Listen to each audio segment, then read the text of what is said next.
Well, good morning. We're ready for day 2 of the Copycat Wonder Bread sourdough.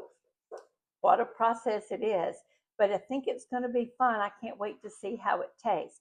So this morning we are actually going to mix the dough, and there's several things to add. We will mix it all in the mixer bowl. So I'm going to put that mixer bowl on my kitchen scale. As we talked about yesterday, I'm going to zero it out so that we're not taking into account how much the bowl itself weighs. So the first thing we're going to put, remember we set this out all night? You remember that little ball of dough? Look at it. Look how it's fermented and it's bubbly. Oh, it smells so soury and nice. So we're going to use this spatula and we're going to scrape all of that out into the mixing bowl.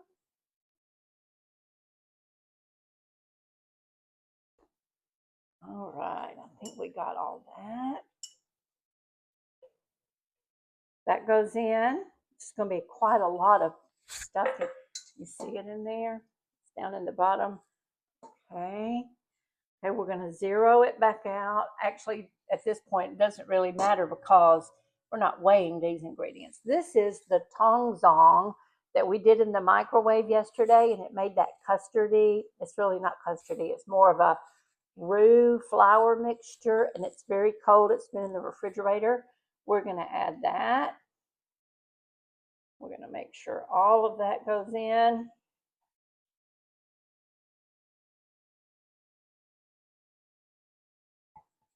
All right, that's in. Okay, two things. Tangzhong, I like that word. So we did that. We're going to zero that out because now we actually are going to weigh the water. We need 225 grams of cold water. This has been in the refrigerator all night. So we're going to do 225 grams.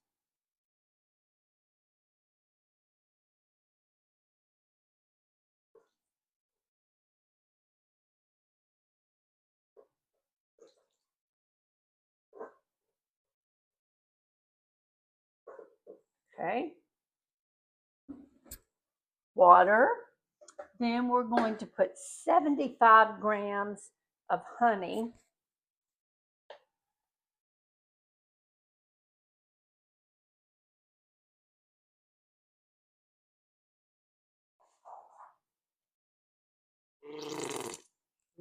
I think we've used up all the honey in that jar. No worries. We have more.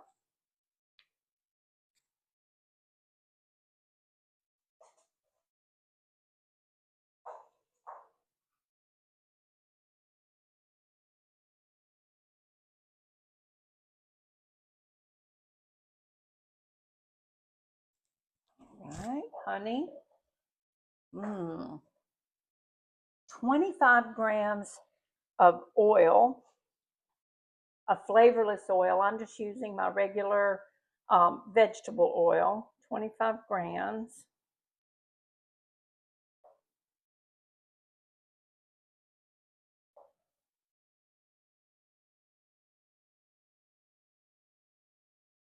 Okay. 575 grams of bread flour.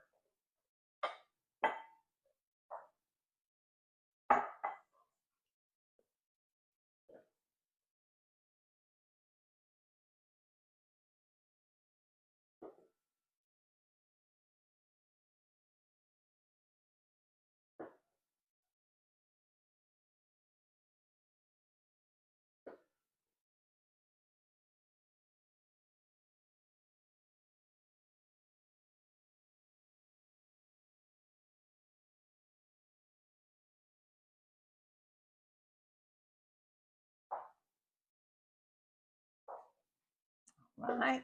And the last ingredient is 12 grams of salt.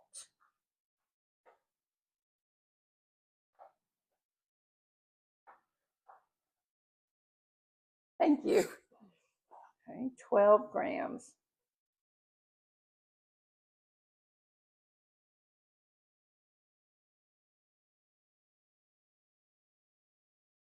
All right.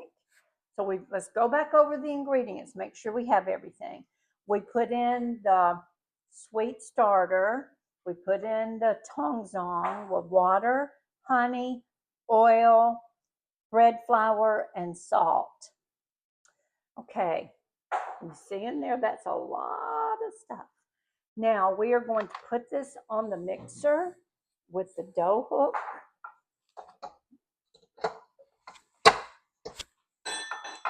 And you'll love this. It says it may need to mix for up to 30 minutes. Now, I'm going to tell you, you know how some people drool over new cars? I've been drooling over a new mixer. Don't listen. Don't listen. She's been a good mixer. She's my KitchenAid and I love her. But there's this mixer called Bosch, and probably some of you know about it. And it's $500 and I'm not going to buy it, but man, have I looked at it. I keep pulling it up on my Amazon account and looking at it again. So I'm not giving in to temptation.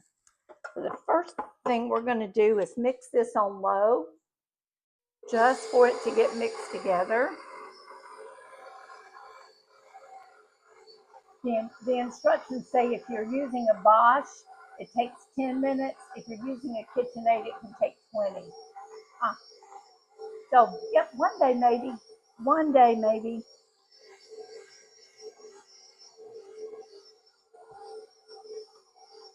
Okay, can we see down in there and see kind of how it looks? It's mixing. The ingredients are getting mixed together on this low speed.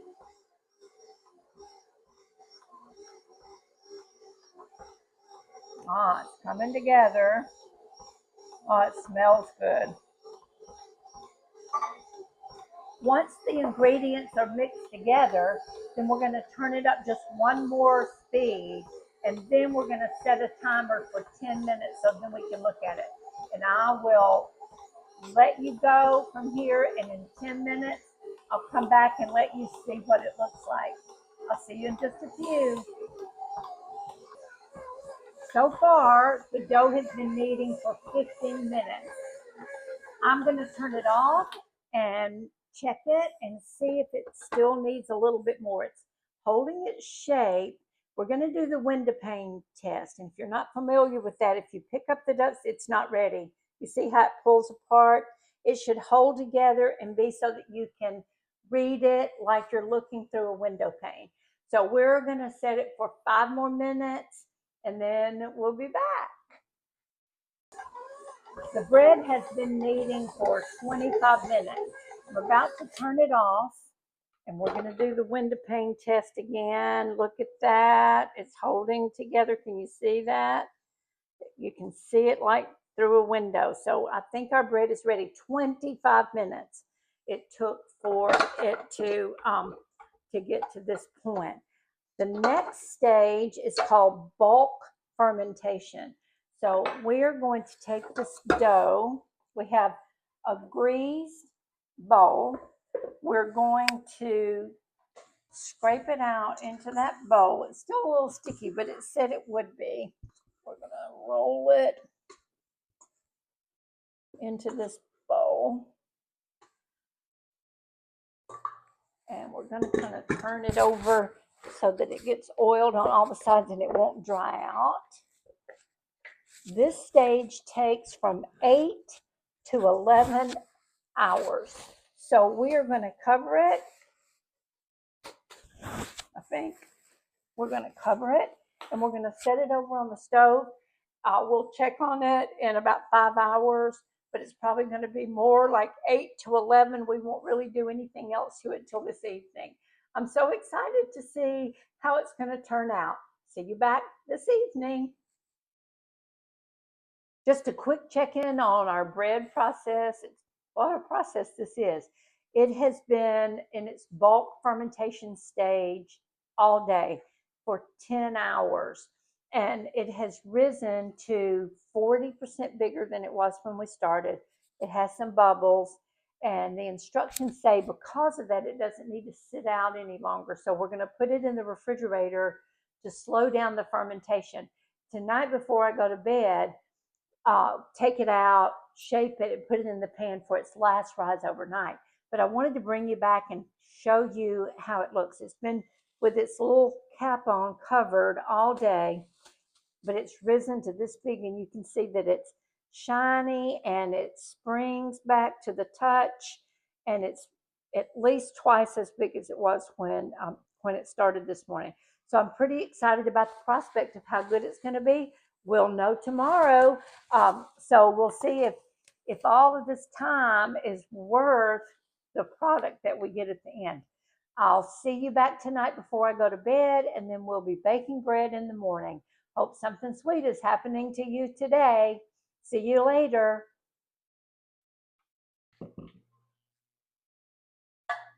All right, now that pan. Did we do that? Oh, my hair's still a little sticky up here. Or maybe that was the light. It's recording. Stop it. We're ready for the last step to take tonight, and in the morning we're going to bake this bread. It's been a long process, and we're ready to move on with it. The dough has been in the refrigerator. We let it proof for 10 hours.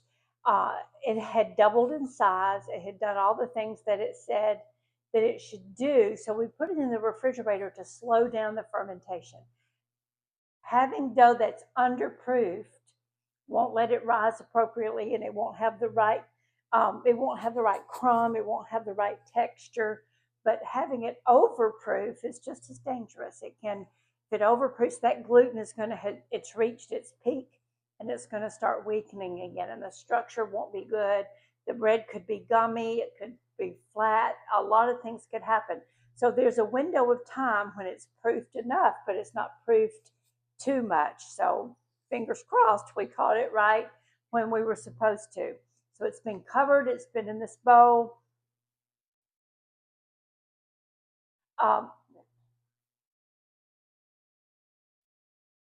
This is our last step this evening. We're going to get everything ready. It's going to do its final proof overnight, and we'll bake it in the morning. The dough sat out this morning from early this morning for 10 hours. We watched it all along the way because you've got to hit it at the right time. Underproofed dough is not going to work it's not going to work very well. It won't rise the way it's supposed to. It won't have the right crumb. It won't have the right texture. But overproofing is just as dangerous. The gluten gets to its peak, and it's doing everything it's supposed to do. And if it goes too long, that structure will start to break down. You could have gummy bread. You could have flat bread. A lot of things can happen if the dough is overproofed. So we want to hit it just right. Fingers crossed we did. So this beautiful dough, and we are going to flour our surface. We're going to shape it and put it in the pan for its final rise overnight tonight.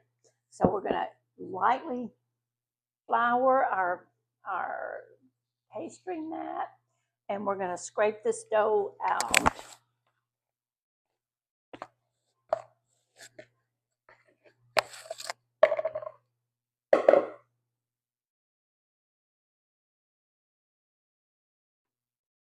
Oh, it feels so good.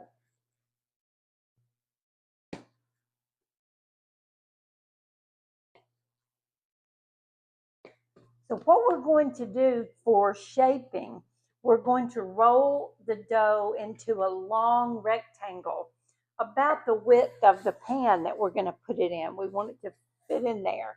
So we'll roll it long ways. So we're going to roll it out this direction.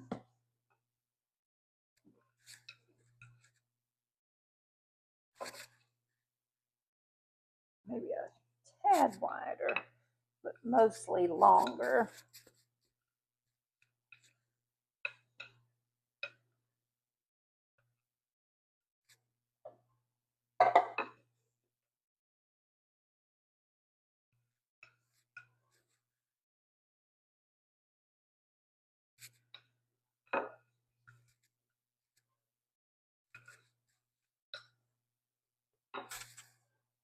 All right. We're going to start from this end. We're going to roll it up tightly.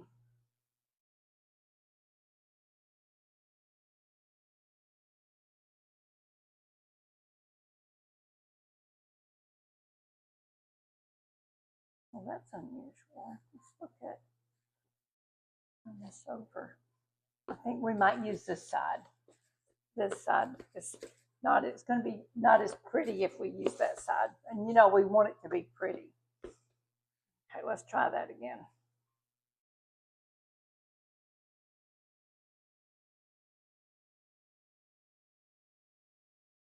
Yes, I'm much happier with that. All right, we're going to tuck these ends under,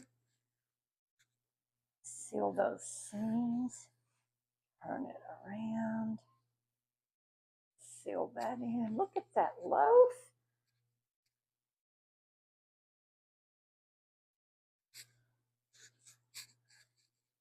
All right, we're going to put it in its pan.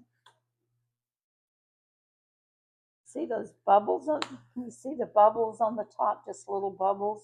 You can see that the yeast, the fermented yeast, has done its job. We're going to use the same cover. We're going to cover it, and it's going to sit on the stove overnight. In the morning, we will preheat the oven and we'll bake it and do a taste test, and this process will come to a close. Have a very nice night and rest well, and I will see you in the morning.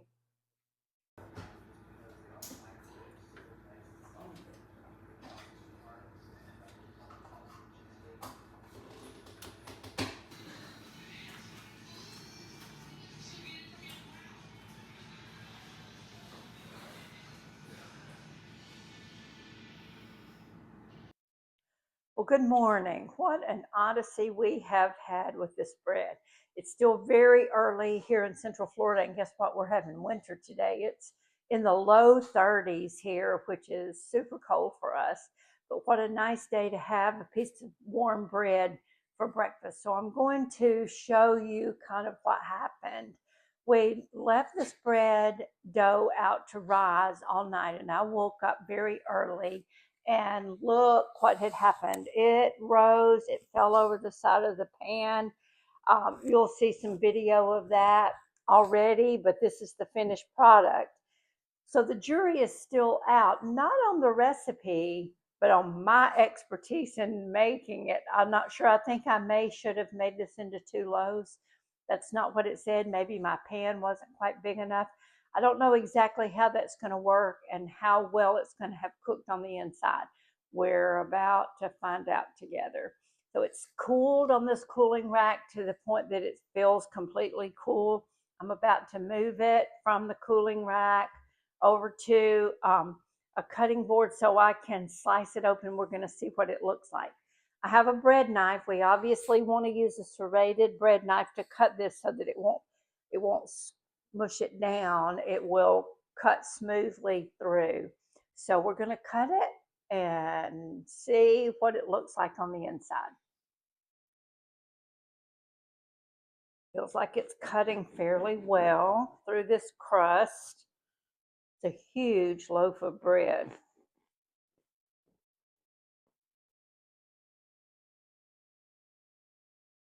Well, okay, I'm pretty impressed.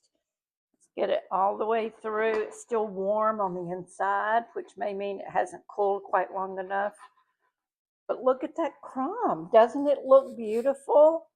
It's a few holes and it's still warm on the inside, but I think it's done pretty well. I think it would have done better if we had divided the dough and made it into 2 loaves, and they wouldn't be quite so big. But still, I think all in all, it's a 3-day success. I'm going to cut a little piece of this little apron that it made and taste it. All right, look at that. Look at that. Sabrina, would you like to try a piece too? Mm-hmm. Oh, that crusty piece on the side.